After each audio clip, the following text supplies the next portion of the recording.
علیکم ګران کتونکو، زه عبدالله شیرین نن دا وخت په کانجو چوک کې موجود یم. تاسو کتلی شئ چې د سویډن چې کومه جنډه ده هغه څه ځله کېږي او تاسو ته معلومه وي چې سویډن حکومت کې دننه د قرآن مجید بې حرمتي شوې ده، د هغې خلاف نن په ملک کې او بیا خاص کر په سوات مختلف علاقو کې احتجاجي مظاهرې روانې دي. دغه شانتې ډول په کانجو چوک کې موجود یم. تاسو کتلی شئ دا سویډن چې کومه جنډه ده هغه څه کېږي او نربازي هم کېږي او مطالبه دا لري چې د سویډن سفیر دې زر ته زر ملک بدر شي او هغو دې په دې عمل باندې معافي وغواړي. نو زما سره اوسئ، د هغو تاثرات کوم تاسو سره شریک کوم چې هغو څه مطالبه لري. دا ټوله احتجاجي مظاهره تاسو شریک کوم. نومونه لالم او په دغه خلکو د خپلو کتابونو جهادونو په جهادونو یې تلیر کړو او دا کافر موږ ازموي چې راشه دا خو د جهاد هغه جذبه ده چې کومه څومره کمه شوې ده څومره راغلې ده. زما عزتمندو، الله تعالی د خدای لاک لاک شکر دی. الله تعالی د خپل دین حفاظت په خپله کولی شي، کوي خو هغه موږ ازموي. دا جهاد چې به هم پاره شوی دی دا کافر خدای په خپله نه شي تباه کولی په سکندونو کې. خو نه ما ګوري چې په دې کې څونه ایمان دی، زما په دې بنده کې څونه ایمان دی، په کومه طریقه د پیغمبر روان دی. نو عزتمندو، او دا خبره نه ده، یو شعر دی وایي اسلام کی فطرت میں قدرت میں لچک دی ہے،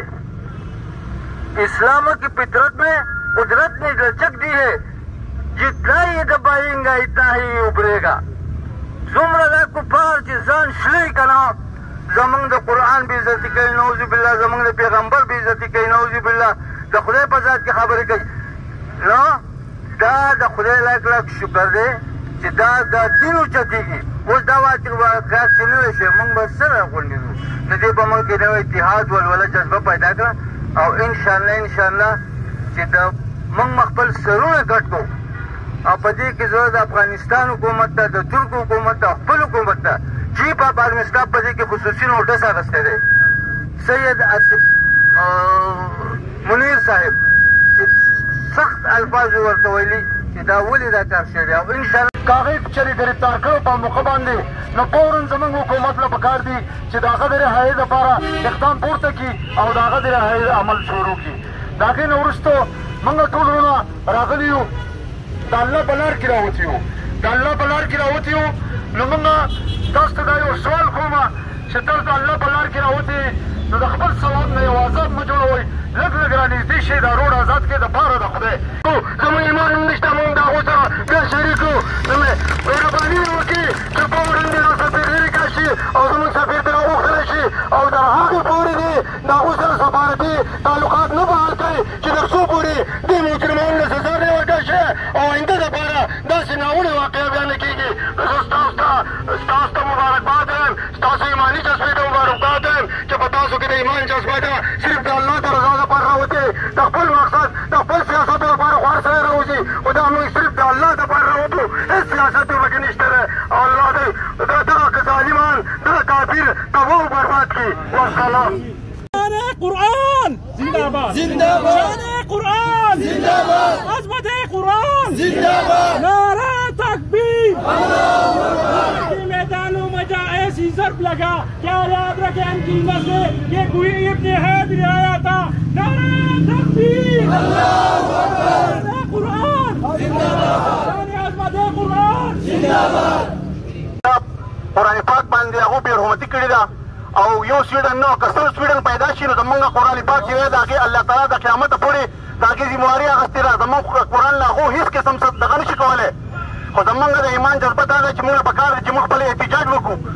زه په دې دغه باندې ضد د دوو ملکونو له شاباشي ورکوم، هغه ترکیې دی او ایران دی چې هغو په سرکاري سطح باندې د سویډن خپل کار کړی دی او هغو له په سرکاري سطح باندې جواب هم ورکړی دی او زمونږ په قراردادي مذمتونو باندې دا کار نه کېږي. د دې نه مخکې سل پیرې دا کارټون نشي کله څه وکړي کله څه وکړي او دې صرف دغه موږ حکومت کوي چې قرارداد موږ منظور کړو. په قرارداد باندې زموږ هېڅ قسمه څه نشته. موږ له فوراً چې دی دا سفیر د دې ملک نه دغه وغواړي او د سویډن د هغه پورې پابندي وغواړي چې د څو پورې هغو په موافقه یې غوښتي چې موږ به آینده لپاره داسې قسمه کاروایي نه کوو. خوږو مسلمانانو وروڼو، ډېرو درنو مشرانو، یقیناً چې نن هغه د افسوس او د خفګان او د حیرت ورځ ده چې په مسلمانان په ټوله دنیا کې په اکثریت کې دي 57 اسلامي ممالک دي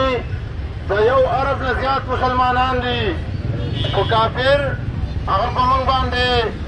زورور دي د دې وجه څه ده هغه قرآن چې کافر یې د ځان دپاره خطره ګڼي او هغه قرآن چې هغه په هغې کې د دې دنیا د ټولو مسایلو حل شته هغه قرآن چې هغه الله تعالی زموږ دپاره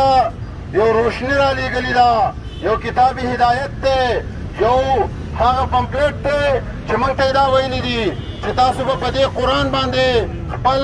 روز و شب تېروئ خپل ژوند به تېروئ د دې قرآن په فیصلو باندې به عمل کوئ ستاسو په عدالت کې به مونږ مسلمانان مونږ دلته کې راغونډ شوي یو دې دپاره راغونډ شوي یو چې خپل حکومت ته یو پیغام ورکړو مونږ خو سویډن ته لاس نه رسي خو زمونږ خپلو حکمرانانو ته لاس رسي کوم چې په مونږ باندې حکمراني کوي او زمونږ په ټیکس په پیسو باندې د بهر دنیا سره تعلقات ساتي هغوی باندې مونږ دا زور راوستل غواړو چې تاسو د سویډن سره د هغوی سره چې هر قسم تعلق دی هغې نه بایکاټ وکړئ تر هغې پورې چې تر څو پورې هغوی په خپل قانون کې بدلون نه یې راوستی یوازې سزا نه هغوی په خپل قانون کې بدلون نه یې راوستی حد چې په قانون کې بدلون راشي نو لاره به بنده شي چې تر څو پورې دغه بدلون نه یې راوستی تر هغې پورې دا لاره نه بدلېږي نن یو راپاڅېدلی سبا به بل راپاڅي بل سبا به بل راپاڅي خو یو خبره هم بله په ذهن کې یاد وساتئ دا دی د دې لپاره کوي چې زمونږ د مسلمانانو نبض چک کوي زمونږ نبض چک کوي چې زمونږ نبض څنګه چلېږي که نه چلېږي بله ورځ که ستاسو یاد د اختر په خطبه کې د حج په خطبه کې د کعبې امام یو ډېره ضروري خبره وکړه یو ډېره مهمه خبره وکړه وایي مسلمانانو ځان سیاسي طور مضبوط کوي ځان سیاسي طور مضبوط کوي مونږ سیاسي طور مضبوط نه یو ځکه خو زمونږ په عقیده پورې خلک ملنډې کوي مونږ سیاسي طور مضبوط نه یو ځکه خو زمونږ په اسلام پورې ځکه خو زمونږ په پیغمبر پورې ځکه خو زمونږ په عظیم کتاب پورې خلک ملنډې کوي او هغسې ځلی کېږي مونږ له پکار دی چې مونږ ځان سیاسي مضبوط کړو او سیاسي به هله مونږ مضبوطېږو چې مونږ د خپل هرې فرقې نه مونږ د خپلې هرې پارټۍ نه بالاتر د یووالي سوچ وکړو د یوې نظریې سوچ وکړو د یوې عقیدې سوچ وکړو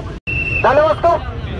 د الله سره لوس کوو په دې ځای باندې او د خپل زړه ته دا وایو چې زه به چېرته د قرآن کریم سره بېوفایي نه کوم زه به د الله د کلام تلاوت په هېڅ وخت کې نه پرېږدم الله رب العزت دې دا خبرې د خپلې رضا ذریعه وګرځوي الله رب العزت دې دا حاضري زموږ ټول په خپل بارګاه یالي قبول او منظور وګرځوي جزاکم الله خیر احسن الجزا